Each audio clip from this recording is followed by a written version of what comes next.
We're on. Excellent. Well, good evening, everyone. At this time, I'd like to call this meeting of the Newmarket Town Council to order. Today is October 15th, 2025, and we will begin, as always, with the Pledge of Allegiance. Councilor Eagleson, if you could lead us, please. I pledge allegiance to the flag of the United States of America and to the republic for which it stands, one nation, under God, indivisible, with liberty and justice for all. Okay. Item 2 on the agenda is roll call, and Councilor Blackstone has called out sick this evening, and we wish him a speedy recovery. Item 3 is public forum. We will now open the public forum. The public forum is an opportunity for the public with business before the council to be heard. If there are items on tonight's agenda or things pertaining to town council business that you'd like to speak about, please feel free to do so. If you care to speak, please make sure to state your name and your address for the record. Each speaker is limited to 3 minutes, and just a reminder for folks that that it is an opportunity to be heard, but it is not a dialogue, so councilors do not typically respond, but we are here to listen. Is there anyone who wishes to speak this evening?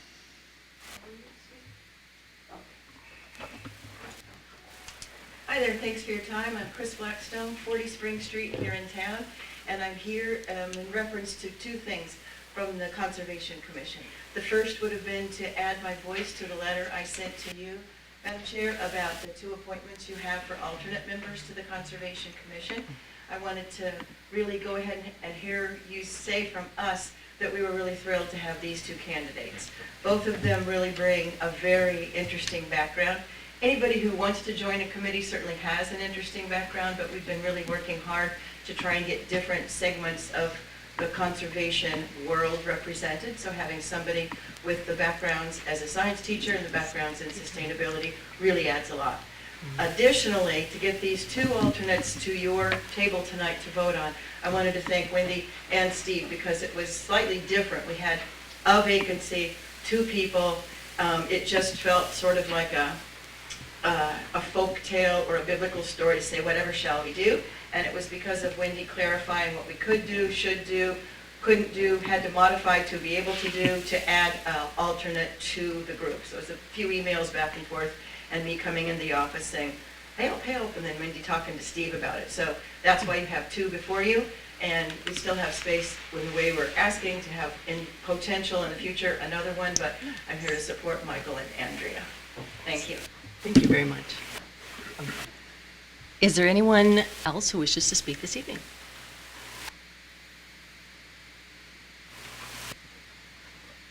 Okay, seeing none, I will close public forum at 7:03. All right, item 4 on the agenda is to consider acceptance of minutes. Councilors, we have 1 set of minutes on the agenda this evening, and that is the minutes from the regular meeting from October 1st. At this time, I would accept a motion to approve those minutes. I will make the motion. Thank you, Councilor Ward. Do I have a second? Thank you, Councilor Dornbluth. Any discussion or changes? Seeing none, if you could call the roll. Councilor Blaisberg. Aye. Councilor Lamartina. Aye. Councilor Dornbluth. Aye. Councilor Eagleson. Aye. Councilor Ward. Aye. Councilor Conley. Aye. Motion passes 6-0. Excellent. Okay. And the next item on the agenda is nominations, appointments, elections, and resignations.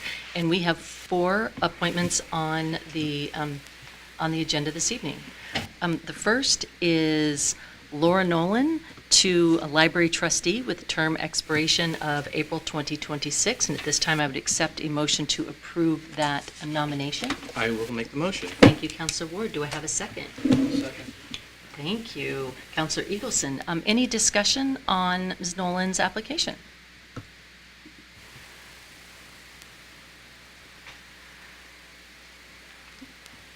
I was delighted by Ms. Nolan's application. I thought that it was lovely that, she's so dedicated to the small town library, that, she's very interested in quality programming and resources, and is clearly passionate about learning. She has a lot of other volunteer experiences. I think she'll be a wonderful addition to the trustees. I guess Councilor I'll just Mattina. add, She's a teacher, and I think that's an excellent profession to have as part of the library trustee. Seeing no other comments, if you could call the roll, please. Council Glazebrook. Aye. Council Amatino. Aye. Council Dornbluth. Aye. Council Eagerson. Aye. Council Ward. Aye. Council Conley. Aye. Motion passes 6-0. Excellent. Okay, moving on to one of the two Conservation Commission appointments. We have Andrea Fry, alternate member to the Conservation Commission with a term expiration of April 2027. And at this time, I would accept a motion to approve that appointment. I will make the motion. Thank you, Councilor Ward. Do I have a second? Second. Thank you, Councilor Dornbluth. Any discussion on Ms. Fry's application? Okay, Councilor Dornbluth. I think Chris Blackstone coming in and speaking to the appointment and the letter that was written in support of both Ms. Fry and Mr. Zohoreck is indication enough that we should move forward and positively or vote in the affirmative. At least that's what I'm planning to do, because seem like really nice members to have for the Conservation Commission. Thank you, Councilor Dornbluth. Any other discussion on this application?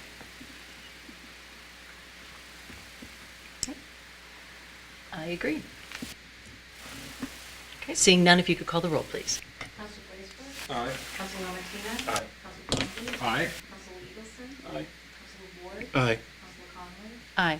Motion passes 6-0. Excellent.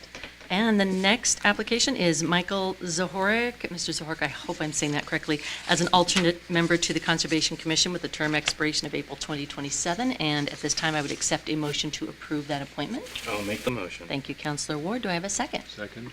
Thank you, Councilor Dornbluth. Any discussion on Mr. Zohoreck's application?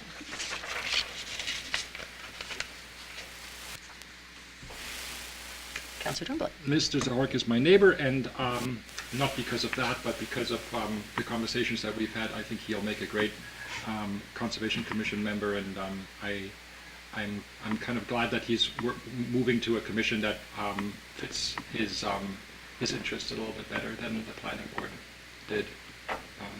I'm glad that he continues to be engaged in town government. Thank you. Any other comments? Okay, then I'll just say I agree. I think Mr. Zohoreck's background is a wonderful fit, and I think we're lucky and truly blessed to have somebody with this education background and experience on the commission. So I'm in favor as well. Seeing no other comments, if you could call the roll, please.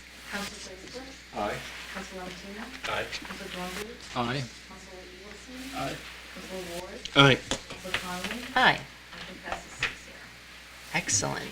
And our final appointment this evening is Judy Case as an alternate member to the Arts, Culture, and Tourism Commission with a term expiration of April 2026. And at this time, I would accept a motion to approve that appointment. I will make that motion. Thank you, Councilor Ward. Do I have a second?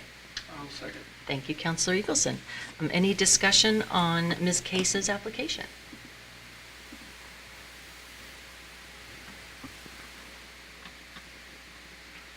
No? Okay, I'll say I know Judy, and I think she'll be a wonderful addition to the Arts, Culture, and Tourism Commission. The work that she's been doing with the Newmarket Historical Society and with the the Newmarket 300th Committee is just really speaks to her commitment to the town and her engagement, and I appreciate both and think she'll be a wonderful member. Seeing no other comments, if you could call the roll.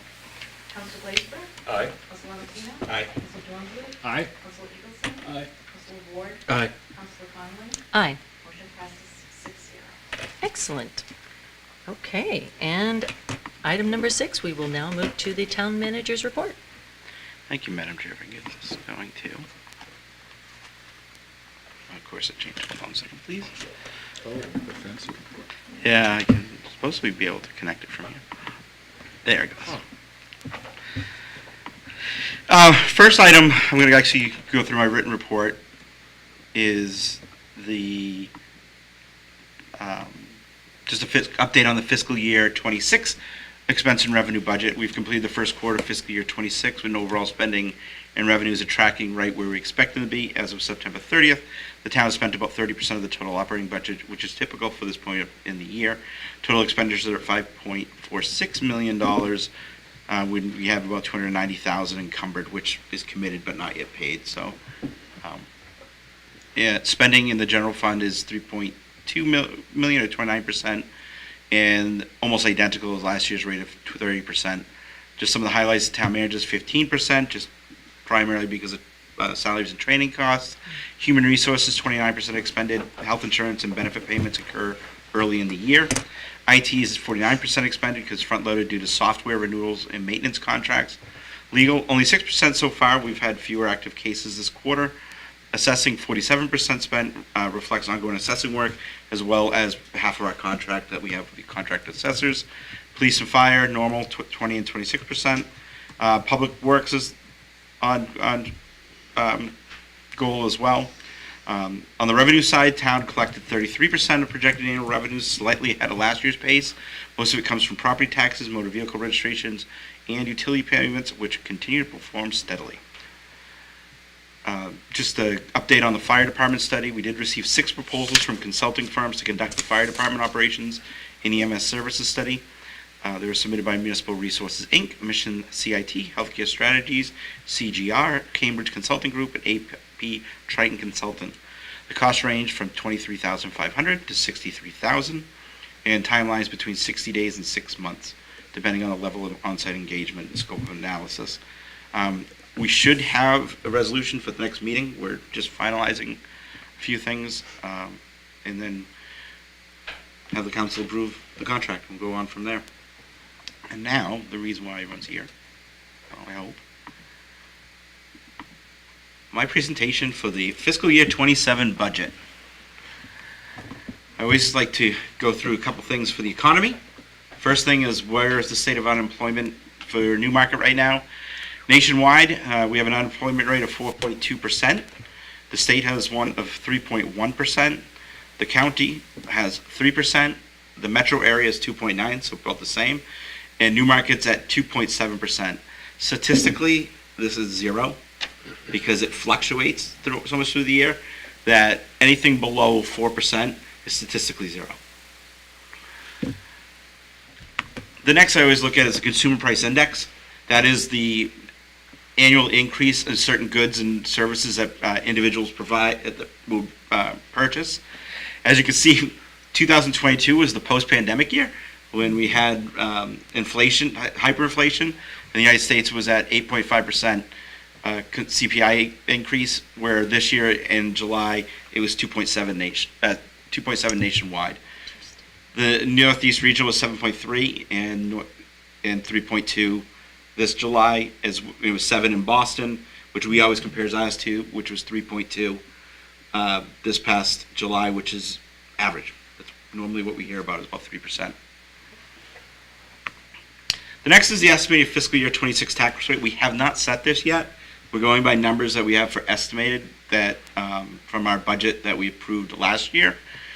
And so out of every tax rate, about 72% of the tax rate goes to schools.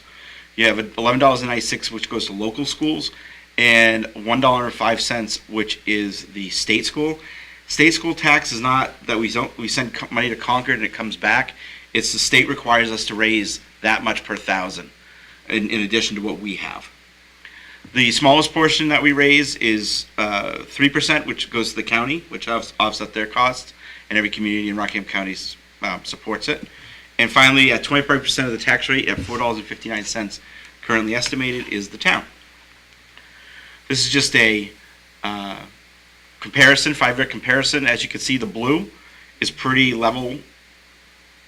We've always been right about that same 25% of the tax rate. And so just a 5-year comparison there. And this is our assessed valuation. Why do I put this up? Because the assessed valuation is the value of the town, and it actually helps us determine how much money we can raise through taxation. As you can see, in 2021, we were 987 million, 0.8 million. Then we went to 995.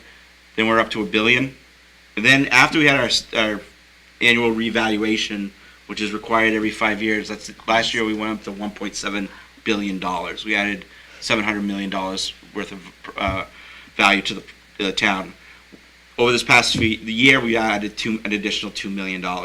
So what does that mean? For every dollar of the tax rate, we can raise $1,725,850, where in 2021 it was less than $1 million. So, recommended budget. I am recommending a budget of $19,782,208. Of the general fund is $12,551,312, an increase of $1,113,030, or 9.73%.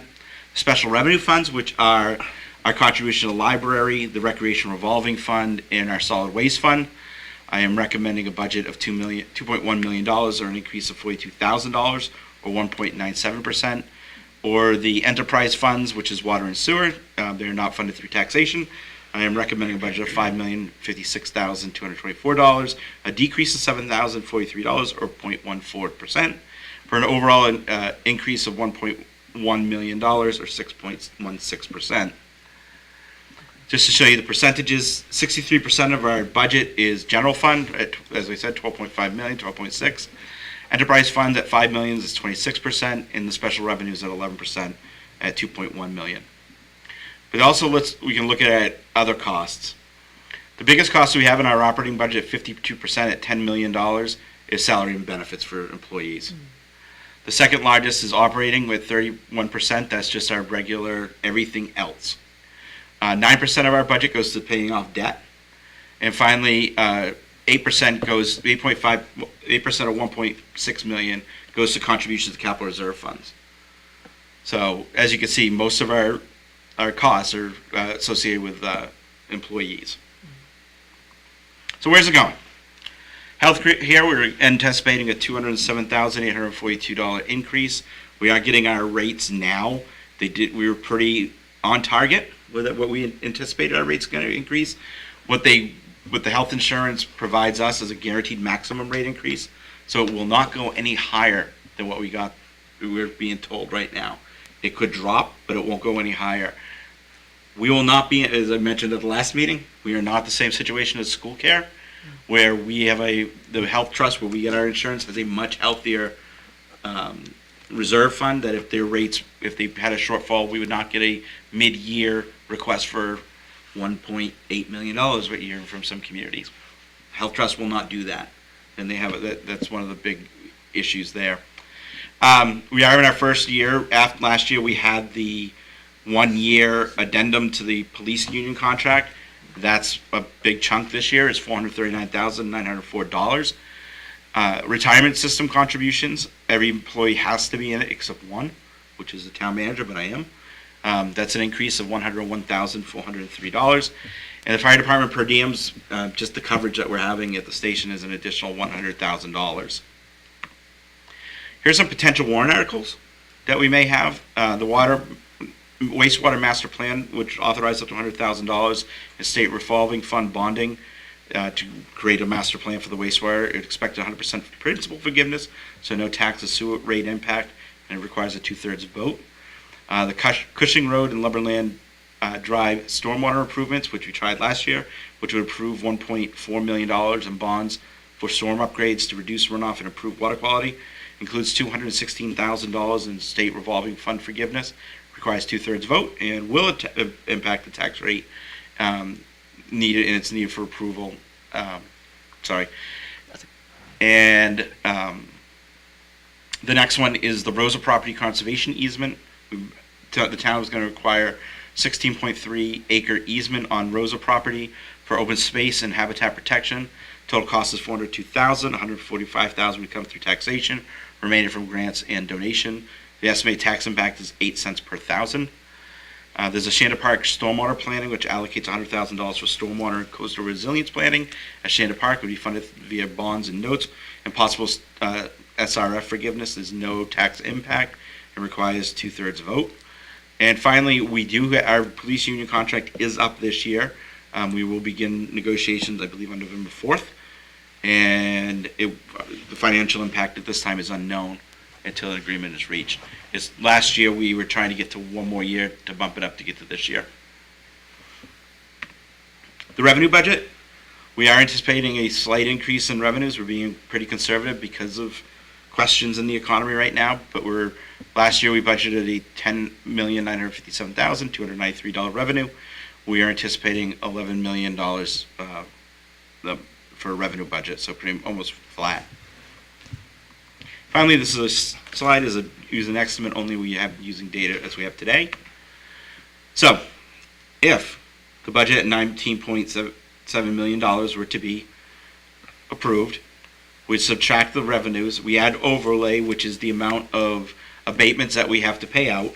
The reason why there's such a reduction between 150 to 50 is we had the revaluation last year and we anticipated a lot more abatements during that process, and we didn't have it. This is more accurate to where we are. Add war service credits at $145,000. So those are two things that we have to raise money for. So the net appropriation would be $8,969,191. You divide that by $1,725,850,442 multiplied by 1,000, and you come to $5.20, which would be a 61-cent increase over the previous year. And we will get into discussions with all the departments on Saturday morning, beginning at 9 a.m. That is all I have for that. Excellent, thank you very much. Any comments or questions for the town manager?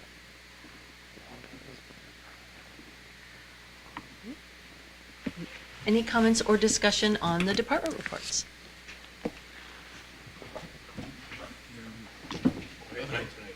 Quiet night tonight.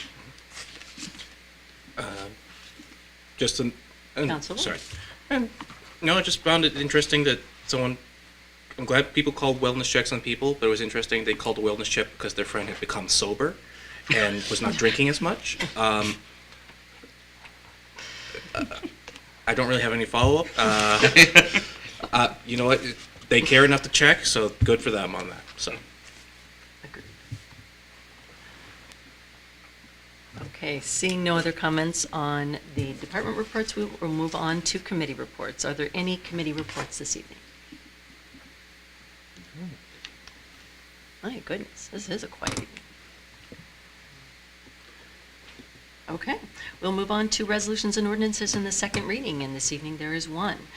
We have Resolution 2025-2026-16, and that is the establishment of a coastal resiliency zone under RSA 79-E:4-A. And at this time, I would invite the Director of Planning and Community Development to speak to this. Oh, after I get a motion to approve this resolution. I will make the motion. Thank you, Councilor Ward. Do I have a second? Second. Councilor LaMattina. I'll second. Okay, thank you. Now, at this time, I would invite the Director of Planning and Community Development to speak to this resolution. Good evening, Barbara Turner, Planning and Community Development.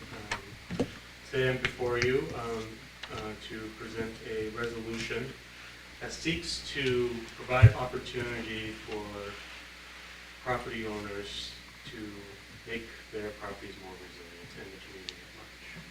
And why do we get to this point? So throughout the past 3 years or so, even prior to that, I would say past 5-6 years, the town has been really considering resiliency measures, especially through water resources, how to preserve and adapt to a changing environment. As we listened to the community, as we updated our master plans, as we created new ones, through the good work from the River Advisory Committee, it was identified that there's an opportunity for us as a community to adopt a measure through RSA 79E that allows for the community to become more resilient to these changes. So the legislation itself, the statute, gives discretion to the community on what those measures could be, those resiliency measures. So for instance, it could be, elevation of freeboard renovations, elevation of mechanicals, fortifying like banks, like riverine banks, or along tidal lands. So again, a lot of discretion. So just kind of back up a little bit. We already have the 79E, but this is for more community redevelopment. So for instance, the mill buildings.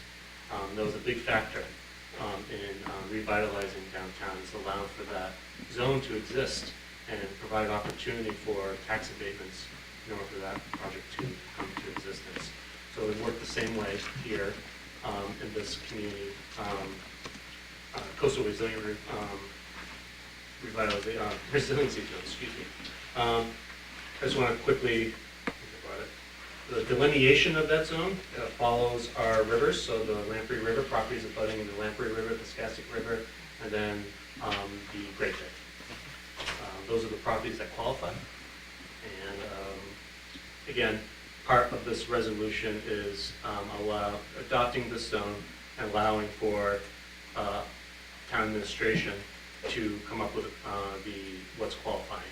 So what's the qualifying resiliency measures? It's really the gist of it. I'm happy to answer any questions. Councilor Wood? Yeah. Well, I just want to say I support this. I know that with Conservation Commission and some other groups, they've been looking to make a living shoreline to basically improve the river edge, increase it, and make it a little bigger with more wider banks to prevent more flooding. With this kind of zone, is there any possibility to get maybe more like tax or like grants or funding for projects like that might help with river resiliency? Like physically, like trying to like improve the shoreline to stop that. Is there any sort of tax benefit we could get from that, or grant benefit we can get? Yeah, I think from a grant benefit, because it demonstrates the how much value we have towards this type of right-of-way development. Yeah. So yes, I think there is opportunities. So we can combine that with other things that we've been doing with the town to be competitive. Yeah. Just kind of a side there too, there's another portion of this. If the council were to pass this, you can create a capital reserve fund as well. So again, you can start saving for these resiliency measures as well. And that fund can be used within this zone. Yeah. Would it? Follow? Yeah. Just Yeah. would it be possible for you to just look up some of the possible grants, or if there is anything for this, just for your? Sure. Yeah. Just for yeah. We're always seeking grants. Okay. Other questions? Councilor Dornblatt? Thank you, Madam Chair. What are some measures that the town administration might include as eligible for, as fitting the description of making your property more resilient to flooding events? What should we imagine there as possible activities that property owners might be undertaking that the town would accept? I think, for instance, structure elevation, so raising those structures in the floodplain. Mm-hmm. Let's say the new village, raising those structures up, base floor elevation up, so they become less vulnerable to flooding events. Mm-hmm. Or now, back with that word, I would say maybe vegetating riverine banks, so less susceptible to erosion and sedimentation, elevation of mechanicals, and then also sidewalks. So it's really, there's a lot of deference to the community. So something that we'll consider all those, and then also potentially culverts replacements or culvert fortification. So there's a lot of measures that we can consider. We can make it as broad or narrow as possible. Do do we need to create a catalog of those measures before a property owner would be able to approach the town? Yes, I Yes. think we would want to do that. Okay, so we have to basically write the rules first. Precisely. Okay. Uh-huh. Just real quick, I don't think your mic is on. It's not turned right. I think the A little. Here, just grab take- this. just- Grab this. Okay. This should be on. It's green. It's on. Okay. Right. If it were to be adopted, the rules will be created afterwards. And that's an administrative task, or would that be a Administrative task. So that's part of the resolution, is that you would Yeah. grant the town administration The authority. to draft, the authority to draft the rules Yeah. and criteria. Okay, thank you.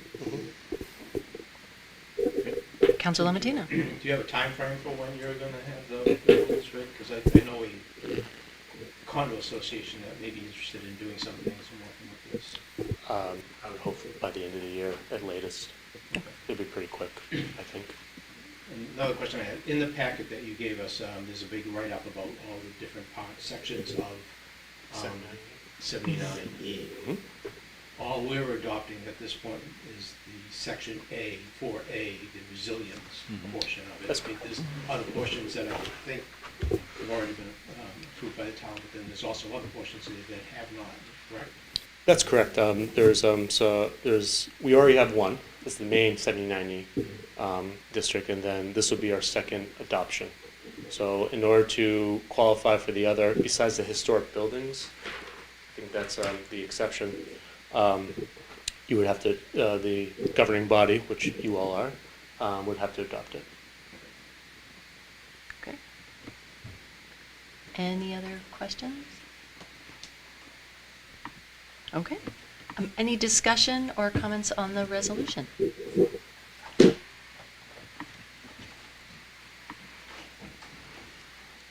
Okay, seeing none. so- Oh, I have- Councilor I Dunlap, just sorry. had to Thank kind you. of figure this out. I'm generally in favor of the resolution because it provides an incentive to property owners and an opportunity for property owners to peruse a list of activities that they might be able to undertake in order to improve the flood resilience of their property. I am a little, I don't want to say concerned because that's too, I'm not really concerned. I'm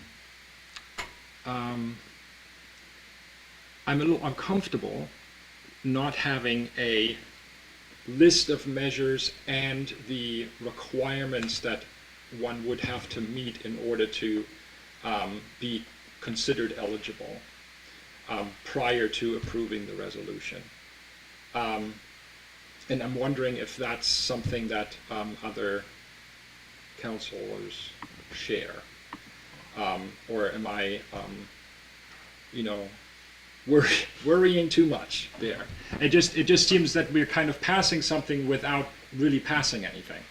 We're passing the opportunity to create something, but we don't have that before, so it's essentially enabling legislation, right, to create rules without having seen the rules or without then opportunity to review the rules afterwards as a has to be. Town manager, and then Procedurally, even if you Councilor adopt this amendment to the 79E, when somebody wants to have the 79E, they have to come back to the town council. The governing body has to approve and determine that it's a public benefit what their project is. So this is not your last I see. situation. So, It's- so this is, I'm sorry. And now, part of that process is you need to have public hearings and post it a certain number of days and then have the vote after that. So this is just allowing us to get to that point to create it. And then once it becomes codified, when anybody ever comes and applies, you do have to approve all applications. We're going to go into Councillor Glazebrook, make sure everyone who wants to has an opportunity I to did a speak. little bit of research into this, and I'll talk about it in closing comments as well, but I'm fairly certain that you have to establish the zone first. That it is like, that has to, we could float ideas around about what we would No, want. that's fine. But the zone has to be, the map has to be done before you can do anything else. Gotcha. Okay. Councillor Matina. In that packet that we have, there's that attachment that Mark gave us. Yeah. Page 9 gives kind of like a very broad overview of what the different options are. Yeah, I did see that too, and it's, broad of it, but so, okay, but that's, thank you for that clarification. That makes it a lot more, a lot easier it makes the process clearer. Thank you. Other comments or discussion on this resolution? Make sure I don't miss anybody this time. Okay, seeing none, if you could call the roll, please. Council Glazebrook. Aye. Council Lamatina. Aye. Council Blumenthal. Aye. Council Eagleson. Aye. Council Ward. Aye. Council Conlon. Aye. Motion passes 6-0. Okay, that was our only resolution in the second reading, and now we will move on to resolutions and ordinances in the first reading, and this evening there is one, and that is Resolution 2025-2026-17, and that is the approval of the fiscal year 2027 budget.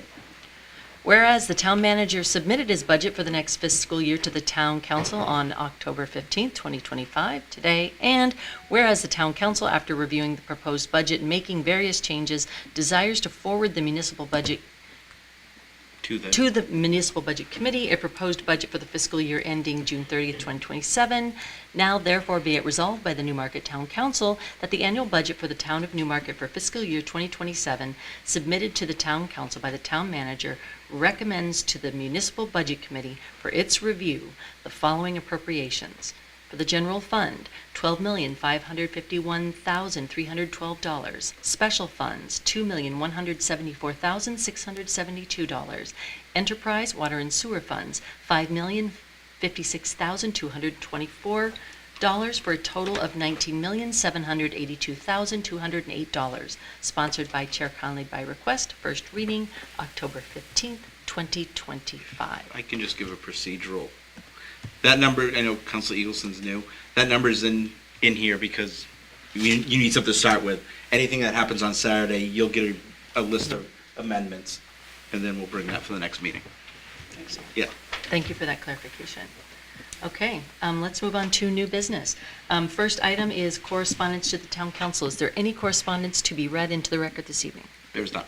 Okay, then the next item is closing comments. Are there any closing comments from town councilors this evening? Councilor Glazebrook. So looking into the RSA 79-E, there are a lot of different things that the town can adopt. One of them is affordable housing, which is something that's very important to everybody, or it seems to come up a lot in conversation. I won't say it's important to everybody here, but it seems to be something that is important to me and to some other people in town. One of the ways that we can incentivize affordable housing in town is adopting a housing opportunity zone in town. I emailed Steve and Bart asking if they could get the ball rolling on through that, and they came back and said, hey, we are already doing that. So good thinking, but it is just something that is in the works.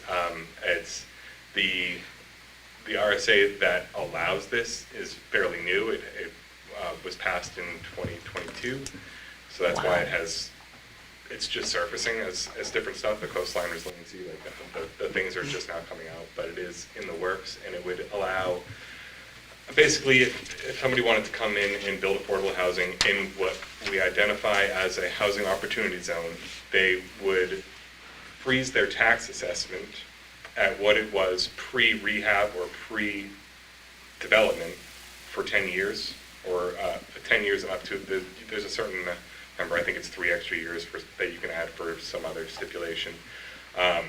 So that, they could come in, buy a piece of land for $100,000, develop affordable housing, have like 40% of it be required to be affordable housing, and then their tax assessment for 10 years would stay at $100,000.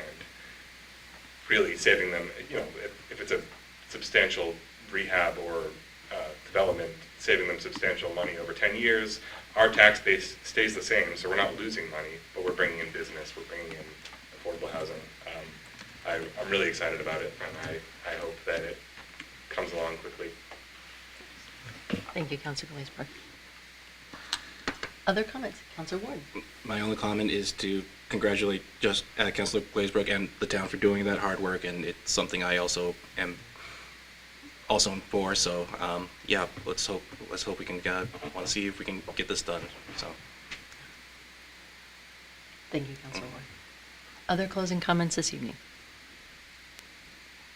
Councilor Eagles? I just know that the 30th is the town's trick-or-treating day, I believe, yes.